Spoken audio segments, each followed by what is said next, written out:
And speaking of mayoral, the election to replace Bob Filner coming up in about a week and a half, and we have one of the candidates here. Kevin Faulkner, thanks for joining us on a Sunday morning and waking up early. Well, good morning. Thanks for having me. I know, thank you. I know you're really busy. You know, the countdown has really started, so we're happy that you're here with us. One question, you know, we're in the news. We cover a lot of water main breaks, and as you know, there's a lot of infrastructure problems here in San Diego. I know that's a big priority for you, but you don't really support the mega bond. So how are we going to fix the infrastructure without raising taxes? Yeah, very good question. And I do support the city maintaining our plan that we're going to have a bond every 5 years, or the infrastructure bond that I've supported. And in fact, you just saw Bob Filner, who stopped that progress that we had this year. And after we got rid of him, the council came together, all of my colleagues, we did $120 million. I'm committed to maintaining that because, Megan, just as you said, anybody that drives on our streets knows the conditions of our street repair. I've got a plan to pave 500 miles of streets in the next 5 years. But we also have to make sure and continue to make sure that we're replacing those old sewer and water pipes. It's too important to the city of San Diego. Where are we going to get that money? It's a combination of our infrastructure bond that we already had. The council's committed to $120 million over the next 5 years.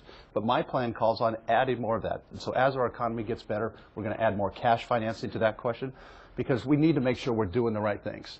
The answer is not to have San Diegans send more money to City Hall. I've spent a lot of my time making those changes and reforms at City Hall, so we're spending the dollars that San Diegans are sending much more wisely and efficiently. And as mayor, you know, I have 8 years of experience of doing that, and I'm going to make sure I'm fighting for us and fighting for our neighborhoods.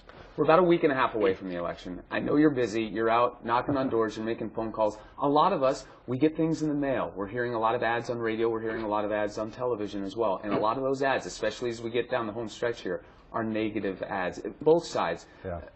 Some people are tired of seeing stuff like that. What do you say to people who are supporting you or supporting your opponent who are listening to you sling back and forth at each other? Well, I think you're right on some of those ads. I mean, as people have seen, particularly the money's been spent against me, over $3.5 million trying to elect my opponent from government employee unions. Those same government employee unions that did not support all of the financial reforms that we did to get our city back on track. Pension reform, competition for city services to make us inefficient.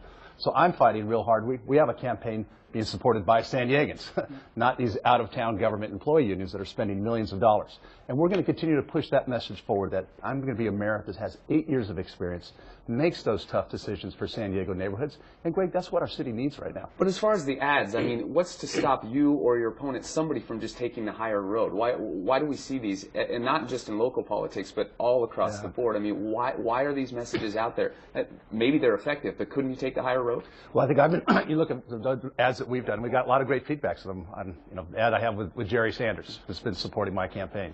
The ad we had with Father Joe Carroll, and I'm very proud of the work that I've done with Father Joe, particularly on homeless issues, helping men and women, children, veterans transition out of being homelessness. Those are the things that I'm very proud of. I've been talking about those on TV. Unfortunately, we've seen the government employee unions that are spending all of this money that don't want to have our city continue with the reforms. That's their choice, but we've made another one. Okay. All right, we're out of time, but I know you have a tough question for you, Kevin. In fairness, because we asked your opponent the same question, do you have a Super Bowl pick for today?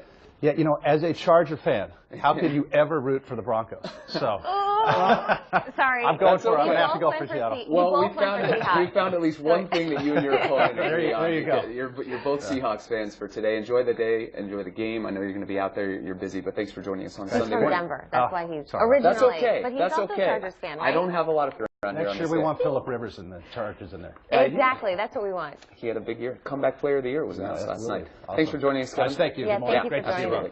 And a lot more coming up, including some San Diegans getting their Sunday started in a way that can only be done right here in one coastal community. We'll show you. And how red light cameras